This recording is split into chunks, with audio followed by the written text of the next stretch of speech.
Hey guys, project-zodiac here. I'm back with another video and I'm super excited about this. This is another documentary video and it's a in-depth documentary video on my favorite card game and one of my favorite games in general, and that game is called Chaotic. For those of you that don't know, Chaotic was a popular trading card game from the mid to late 2000s that was unfortunately cancelled in 2010, and it's finally coming back hopefully this October. The history of Chaotic though is, well, it's chaotic with so many misinformation and missing information online. And my goal with this documentary isn't just to tell the full history of it, but also to make the most definitive and accurate source of the history of this series. Because of that, the script of what was going to be one video grew to be a little over 60 pages, so it ended up becoming two videos, one going over the history of the series and one going over the evolution of the game. However, the history video was still too long, so I decided to turn that video into a multi-part series while keeping the evolution video as one video by itself. So with that said, sit back and welcome to part 3 of the chaotic history of the chaotic trading card game. If you've not seen the previous parts yet, please do so, as in this video we're building up on things that I talked about in the previous videos. But a short summary from part 2 is that after almost 3 years in the market in Denmark, Finland, and a couple other countries, Draco Company's second trading card game, called Chaotic Now or Never, was found by Brian Gannon, who helped make Yu-Gi-Oh! Successful in the US, and he bought the rights to Chaotic Now or Never in 2003 in order to release the game worldwide. And he also asked Chaotic Now or Never's game designer Martin Ralph to join him in this new project, leading to the end of the Draco Company's saga and their ownership of the series. In 2005, 4Kids Entertainment signs on with Brian to reboot the game and release it internationally under the name of Chaotic. So with that summary out of the way, let's get chaotic and jump into the launch of this amazing card game starting in 2005. In this time, 4Kids Entertainment began to work on the show and setting up a multimedia launch that they really wanted to make for this series. 4Kids Entertainment also was to be the official global licensing agent for the series, and they had the task of pitching the show to TV networks, merchandising, and getting the financial support needed to make the cards, rather than using a company such as Upper Deck. They wanted to do everything mostly themselves, with very few partnerships as needed. This agreement basically meant that 4Kids Entertainment would get a big percentage of all things related to the series in revenue, as would Brian, while allowing Brian to still use 4Kids Entertainment's resources, which would help the series a lot. However, a situation arose when they found out that they could not fully use the concept of having unique cards with codes for an online game in the West, as they basically found out that there was two patents that were filled by two brothers, Michael Merrill and George Merrill, that basically prevented them from using this concept that ended up making Chaotic so unique. The first patent was filed in 1996 and got approved in September 1998, and this patent was the core ideas of an online role-playing game for 2 to 6 players, where the goal was to beat a final villain, and the gameplay included very uniquely numbered cards. The second patent that was filed for the same game was filed for in 1998 and approved in September of 1999, and it explained the technology a lot more, how there would be a database of codes for the cards, and how players could also battle one another with these cards that they had. There would also be health boxes for the creatures or the character cards that you had, and there was even a lot more to it than just that. So the Merrill brothers came up with the technology idea behind Chaotic and patented it before the Chaotic Now or Never version of the game even released. So this wasn't an issue for Chaotic Now or Never because that was not in the West, but now the game was in the West and that became an issue because it was patented here. So in August 2005, Brian and John came to the Merrill brothers to use their patent.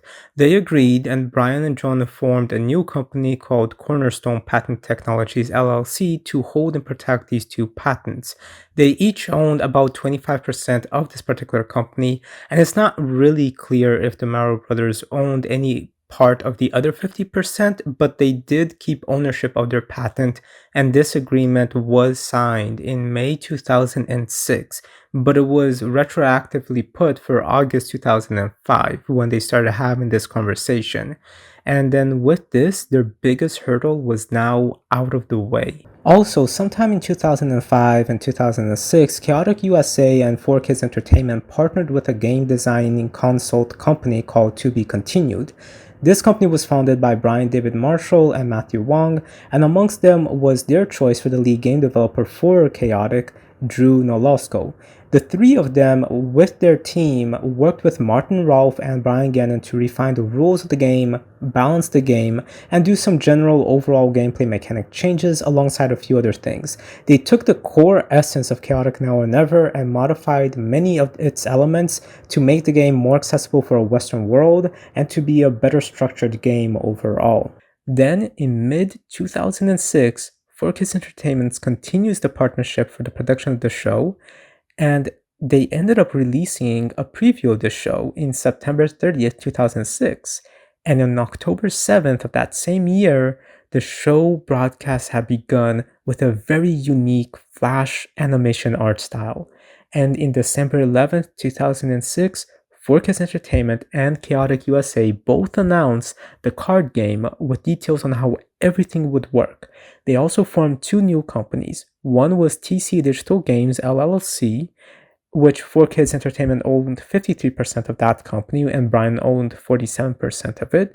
And then in 2007, this was changed for 55% for 4Kids and 45% for Brian. And another company, which was TC Websites LLC, where they both originally owned 50% of the company each, but in 2007 that would change where 4Kids would own 55% and Brian 45%. Both John and Brian would also be given a salary of $350,000 a year for their new roles, while also being able to get bonuses as well every year of about $100,000 to $150,000. For both of these companies, Brian was given the role of president and CEO. And when they made TC Digital, it again was a joint venture production distribution company made in partnership with Chaotic USA and 4Kids Entertainment, and TC Digital was to handle the physical card game. So they handled the actual production of the cards, including distribution to stores and having the card code database and managing tournaments and organized play. While the other company, TC Websites, that was the digital infrastructure that handled all the servers and online play for the game. And with that, the website to play the game was now chaoticgame.com. While designing the game and story, Martin Rolfe also helped Brian the team with the series Bible for the story, based on Merlin and Martin's original ideas for Chaotic Now or Never, while changing it and expanding on it as well. And he also worked with the cards for the new gameplay alongside Brian and the team. And here is where Chaotic, the 4Kids version, or as I like to call it, the worldwide version, finally launches. The first showcase for the cards, unfortunately though, was not until 2007's New York Comic Con, which ran at the end of February. Here, 4Kids gave out promotional cards during the event, and on May 16th, 2007, the official demo decks were sent to stores, but these were just printable paper printouts, not full card or, actual product quality. And on this day as well, the website went live, but you couldn't play the game online yet, but you could at least make an account, learn about the game, download these printable demo decks yourself rather than getting it from a store, including the rulebook and including the playmat as well, so that you could play and test out the game for free from home. And then during 2007, all companies involved spent about $8.5 million in startup costs to get everything ready. Then in September, 4Kids buys a 25% ownership interest in the Merrill Brothers patents, and TC Digital and TC Websites also entered a patent license agreement with Cornerstone to keep using those patented technologies. And then on October 24th, 2007, about a year after the show started airing, the game finally released in hobby shops first, and with the first set called Dawn of Param. And on this day, we were finally able to be transported to Param as the online game also officially released and launched. And each of us who made an account were able to choose a free digital starter deck and also upload any of the cards that we physically bought and battle against other players online at any time as well. And on this day, really the world became chaotic because the game sold well, extremely well. especially when January came, because in January it reached the big stores such as Target and Toys R Us. And when Chaotic released, it came out with starter decks, booster packs, a ton of merchandise, including little figure statues, which is very similar and kind of like a callback to the original Draco head, still Chaotic now and never. So it's kind of like an homage to what came before. And really, after January, the game was selling so well that 4Kids Entertainment reported that in early 2008, the first 3 months that the game had been out, it basically gave them $3.5 to $4 million. The game was hard to find anywhere as stores kept getting sold out fast. And honestly, I can I can attest to that because I would go all the time and I couldn't find it anywhere because it was always being sold out. And I remember still finding my particular first overall starter deck in Target, and I was so happy that they finally had some in stock because I would keep calling, they keep telling me it just keeps getting sold out, and yeah, thankfully I was able to get it. So yes, this is true.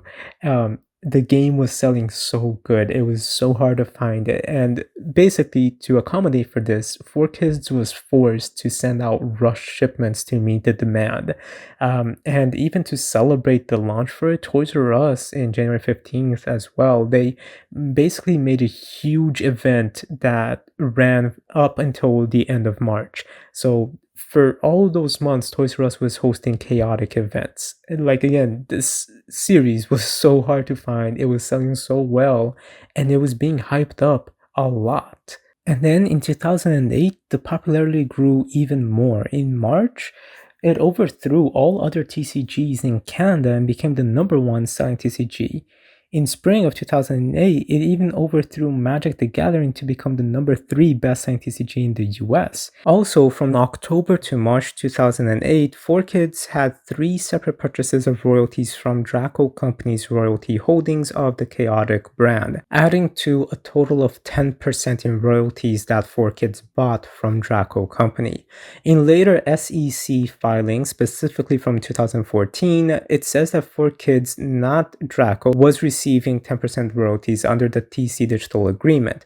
However, the 2008 document still included Draco in it in receiving a certain amount of royalties. Now, just because the 2014 one does not include Draco, it does not mean that Draco stopped getting any kind of royalties after March 2008. We just don't really know how many royalties they were still getting. In August of 2008, we also got the first Canadian Championships. Then in September 2008, the show's second season released with a brand new art style that was no longer flash animation but traditional animation, and a new name for the show, which is now called Chaotic Marillion Invasion. And in October 1st, we got the second set for the card game, which was also just called as Marillion Invasion. Now, during the summer of 2008 onwards, really the series popularity basically began to grow more and more, but we'll talk about that in a little bit. First, let's talk about the story of this show. Because the story, we can see many big similarities to what came before, along with some big differences as well. First, Tom kept his name but has a new look. Kaz then kept his name but goes by the nickname of Kaz and also has a new look, and this time the two are best friends rather than rivals. In their world, the card game of Chaotic does exist, and it's a big hobby for many people. They do have a device that's called a code scanner, which acts like a central device for all things Chaotic, including being a smartphone. One day, Tom rises in the ranks of the online version of the game, gets a unique code from the game, enters it into his code scanner, and basically finds out that his consciousness went to a different realm, a place where big chaotic players can access and battle each other by actually turning into the creatures. And this is the chaotic hub. And more things can happen here. People are able to take teleporters down to a world called Param. And here they learn that the creatures that they fight as are actually all real and living beings that they're able to scan and get their digital copies. And depending on how the creature's situation is, like if they're tired or scared, their particular stats would be different. So that's why there's randomized stats in the cards. Anyway, Tom ends up befriending Maxor, the leader of the overworlds, while Kaz befriends Kaor, the leader of the underworlds. And then also, while they're in Param, they can scan more than just creatures. They can scan battle gear, music, attacks, locations, all of that to add to their particular digital library of the card game. It's also established that the overworlders and underworlders have fought for many reasons, including seeing who can find the Kataka first, which is a ultimate supreme power source that is connected to Param that disappeared a long time ago. Also, I just wanted to add here very quickly, in recent interviews with Brian, he has stated that the Kataka might not be one thing, but many things that come together to make one thing. So that's pretty interesting, but we haven't really seen much about the Kataka in the show.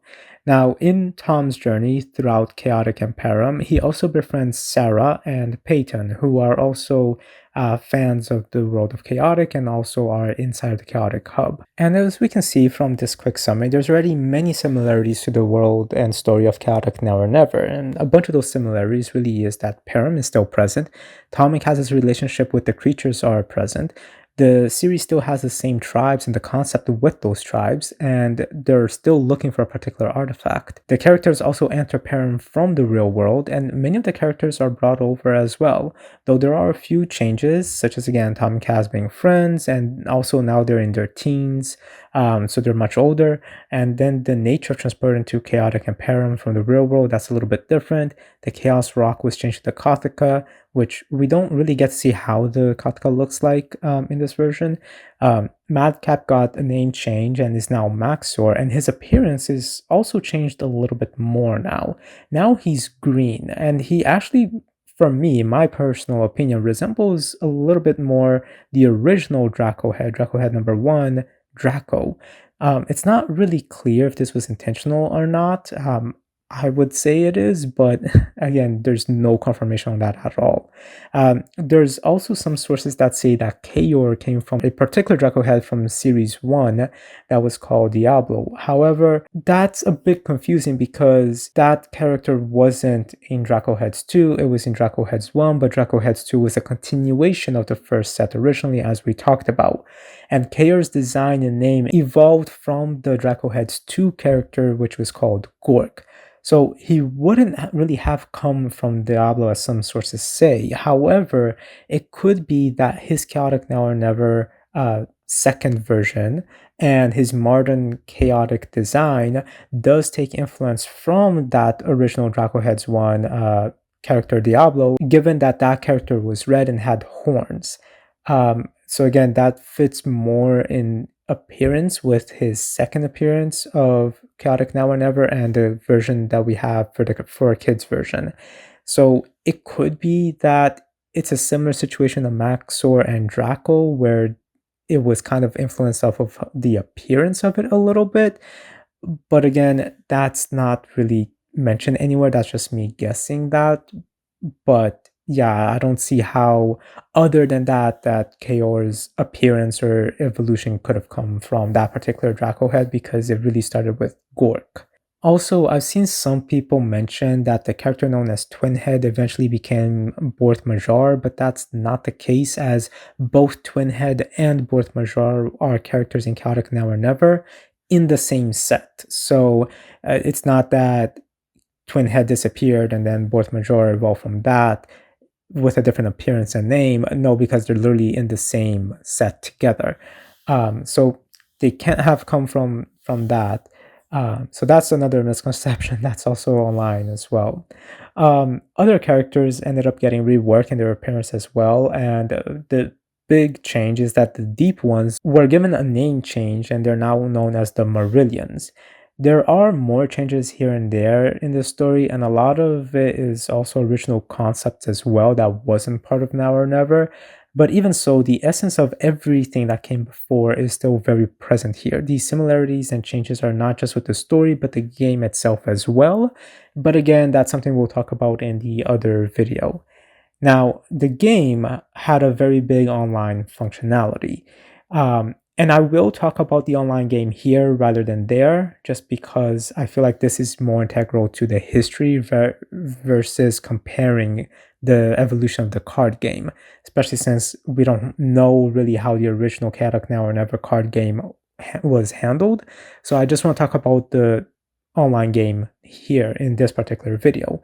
The online game was a Flash-based web game where you could make your own avatar, And during battles, you and your opponent's avatar would show up in a almost full body appearance. And then you would engage with the cards, and then your avatar would transform into the battling creatures.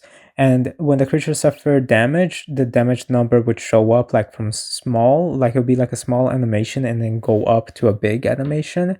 And some of them would have like a attack animation as well. The background as well would change from a blue sci-fi look to the location card artwork, which was really cool. So whatever location you're fighting in, that becomes the background as well, like that particular picture. Um, and you would be able to play the card game as normal, and you would also be able to see battle logs of what happened, and you could also talk by text with your opponent. And basically, the overall design for this was very simple, but it was very charming, and it was very unique with the bottom boxes. There's kind of like some big, like, sci-fi curves to them. They stand out compared to everything else, but it works really well at the same time. Now, not long later, about a year or so after the game released, the game got a massive overhaul with the online version of it. Things look a lot more uniformed with the UI overall, especially with that big bottom section, that those gray curved borders and menu sections of the UI is gone, is now more streamlined, and everything's a lot more neon and organized. It still has the same core idea though, like creature information on the top of the screen, player information in the bottom. However, two big changes is that while you still get to see you and your opponent's avatar, you don't see them in full body like the previous version. Instead, they're inside of a circle icon at the top. Same thing for the creatures. Also, now the game is handled through limited 3D, so there's a lot more attack animations and a different 3D background to it as well. But unfortunately, the backgrounds no longer changes to be the pictures of the actual location. Instead, there are more themed backgrounds like dry land or volcanoes and so on based on the type of card that you're playing. In both versions, you can also move the camera around and look at the cards better. And just like the show, the servers are called battle drones. So that was actually pretty cool. And each battle drone had unique things to them, such as the ranks and so on. Also, you could add friends to the game, and you could challenge people at any time as well, and see your collection and build your deck, and trade cards, and also read the lore of the series, because there's even more lore that I did not talk about. The lore I explained is just a quick summary of just the show, but there's a bigger background with more lore, and that's implemented in this series as well through this website. So really, the website was a social place for all things chaotic. The one difference I saw is that the game probably wasn't really played on phones like the Now or Never version was. But of course, smartphones were out in 2007 and 2008, but they were limited in what they would be able to handle on the browser. And there really was no Chaotic TCG mobile app. So I personally wonder if people were able to just play the game through their phone's web browser back then. I don't really know if they were able to. I'd be surprised if they were, and I think that that would be cool.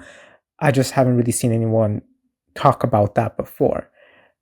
So that's just something I wanted to add in there. Now, up until 2009, there was three sets, like three sets for the card game itself, and each set having many expansions. So going over those very quickly, because I think that's important to the overall history of the Chaotic Train card game.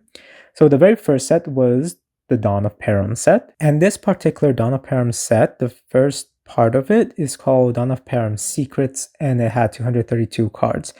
It was followed by an expansion in February 2008 called Zenith of the Hive, which was focused on the Danians. Then in July, we got another expansion called Silent Sands, which was focused on Mapedians.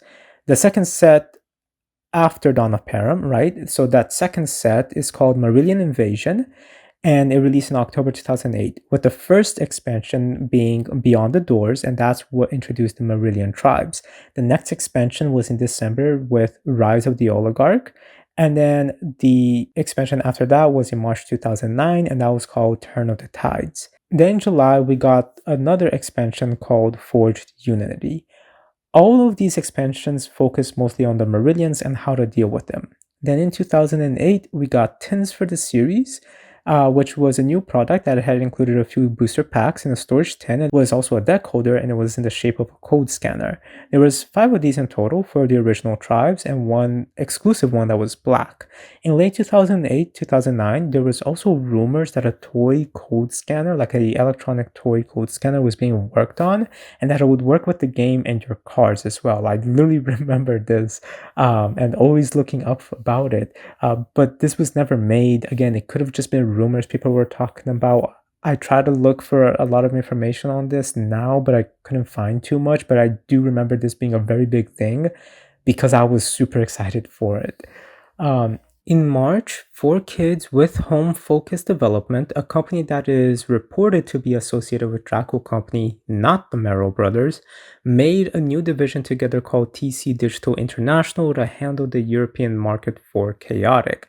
This is also why I don't personally think that Draco wasn't getting any royalties after they sold 10% to 4Kids from December 2007 to March 2008, because Home Focus Development again is reported to be connected with Draco Company.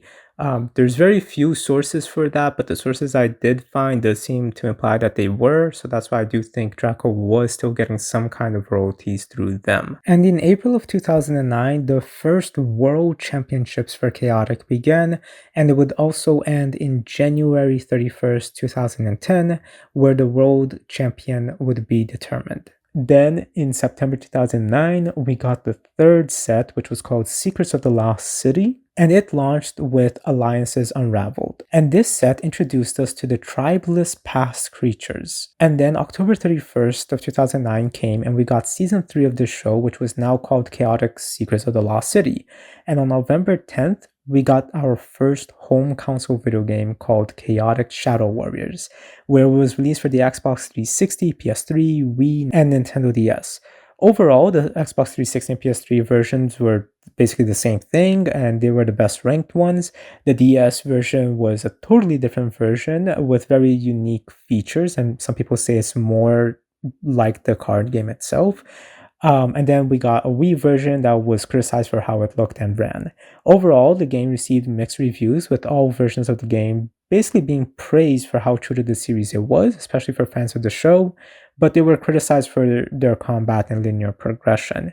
Now, at this point, the show's popularity had grown so much that the TV show was airing 10 times a week on various different channels.